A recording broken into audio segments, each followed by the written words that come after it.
নবী করিম সাল্লাল্লাহু আলাইহি সাল্লাম বলেছেন, কোনো মুসলমানের জীবনে যদি কোনো মুসিবত আসে, কোনো বিপদ আসে, কোনো সমস্যা আসে, সঙ্গে সঙ্গে সে যদি ইন্না লিল্লাহি ওয়া ইন্না ইলাইহি রাজিউন পড়ে এবং আরেকটা দোয়া পড়ে, আল্লাহুম্মা জুরনি ফি মুসিবাতি ওয়াখলুফ লি খায়রাম মিনহা, আল্লাহ আমার যে বিপদ হয়েছে এই বিপদের বিপরীতে এর বিনিময়ে আপনি আমাকে সওয়াব দিয়েন, বিনিময় দিয়েন, এবং বিপদে আমার যে ক্ষতি হলো আপনি এর চাইতে ভালো কিছু দিয়ে আমাকে পোষায় দিয়েন।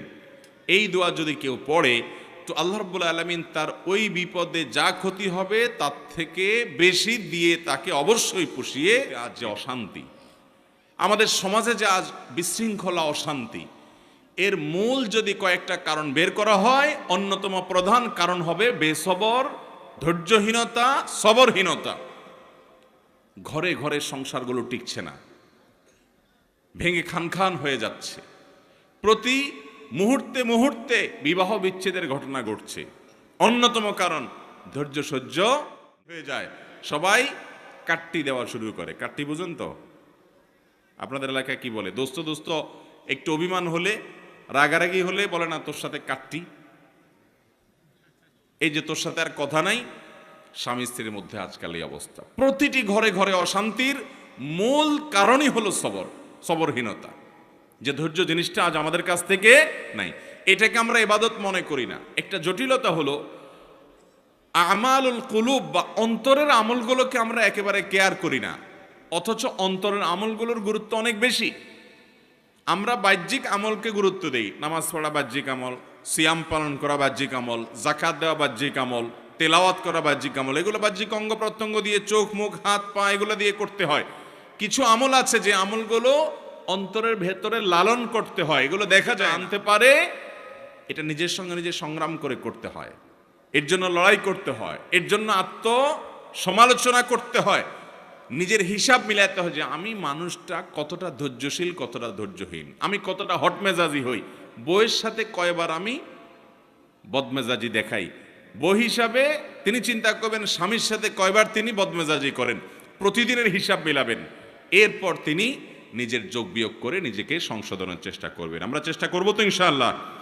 আল্লাহ রাব্বুল আলামিন আপনাকে, আমাকে, আমাদের সবাইকে সবরকারী মানুষদের কাতারে শামিল হওয়ার তৌফিক দান করুন। মুহতারাম হাজিরিন, যদি কখনো আপনার রাগ দেখানোর মতো পরিস্থিতি তৈরি হয়, আপনি নিজেকে বলবেন ঠিক আছে রাগ দেখাবা তুমি, কিন্তু এখন না, একটু পরে, একটু পরে। যদি কিছু সময় ক্ষেপণ করতে পারেন, এরপরে যদি রাগ করেনও, সেই রাগটা হবে ব্যালেন্সেড রাগ, সেটাতে বেসবরির কোনো কিছু থাকবে না, একেবারে সেটা দেখবেন যে ভারসাম্যর সাথে আপনি একেবারে রাগ করতে পারবেন, যে রাগে ক্ষতিকর কিছু হবে না।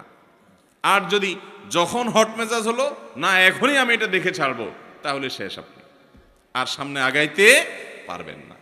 যত বদমেজাজি মানুষ আছে এরা দেখবেন যে তৎক্ষণাৎ কিছু একটা করে ফেলতে পাঠ করবেন। যাদের মধ্যে খুব রাগ বেশি আছে, ধরেন আপনার বউ, বাসার স্ত্রী অনেক রাগী, যতই বুঝান কোনো কাজ হয় না, তো যে খাবারগুলো সে খায়, যে পানীয়গুলো খায়, আউযু বিল্লাহি মিনাশ শাইতানির রাজিম 7 বার পড়ে ফু দিবেন। আবার দেখে দেখে যেন না ফেলে, খবরদার, দেখলে কিন্তু খবর আছে, বলবো যে কি মন্ত্রনন্ত্র পড়ে কি করছো, আরেক যুদ্ধ বাঁধবে কিন্তু।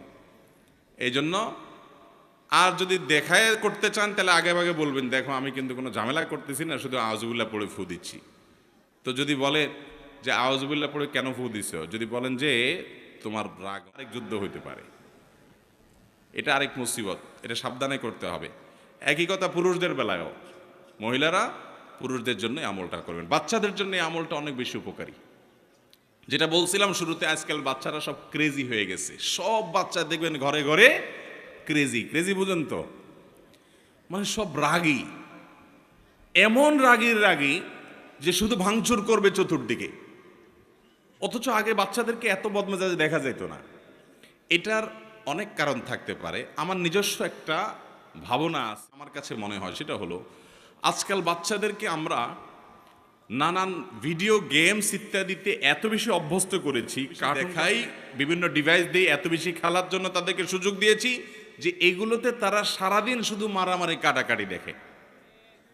গেমসের মধ্যে সে দেখে সামনে যা আছে সব শেষ করে ফেলাও, ঠিক না বেঠিক? গুলি করতে থাকো, তুমি সামনে আগাইতে পারবা। গুলি করতে পারো না, তুমি শেষ।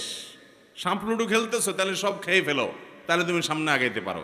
এই যে অন্যকে শেষ করলে সামনে আগানো যায়, আমাদের দেশেও দেখবেন যে এই অবস্থা। মানুষ বড় হওয়ার পরেও কালচারটা এভাবে বেড়ে উঠছে, বাচ্চা ওইভাবে দেখে দেখে বড় হয়েছে। এই জন্য দেখবেন বাসায় কোনো মেহমান আসলে অনেক সময় দেখবেন ছোট পোলা পায়েন ওই আঙ্কেলকে দেখে এরকম ধরে ঠুস ঠুস ঠুস ঠুস করে, হাত দিয়ে পিস্তল মারে। তার মানে কি, ও সারাদিন মারামারি দেখছে, ও জানে সামনে যা আসে সব শুধু ঠুস ঠাস করতে হবে। বদমেজাজ হবে না কি হবে, ওর মধ্যে উদ্ভট ভাব আসবে না কি হবে। বাচ্চাদেরকে আজ শারীরিক কসরত থেকে আমরা বাচ্চাদেরকে শুধু মাহরুম রাখি নাই, আমরা নিজেরাও মাহরুম আছি। শারীরিক কসরত করে, ব্যায়াম করে, খেলাধুলা করে, দৌড়াদৌড়ি করে কিসে সুস্থ থাকবো? কোন দেশের কোন খেলোয়াড়রা কোথায় খেলে আর ভূতের মতো রাত 2টা বাজে উঠে তাকায় থাকেন আপনি। সে খেলে গোল দেয়, আপনি এখানে লাফ দিয়ে উঠেন। সে খেলে হেরে যায়, আপনি এখানে চোখের পানি ফেলেন। ভাই, পাগলামিরও তো একটা সীমা থাকা উচিত।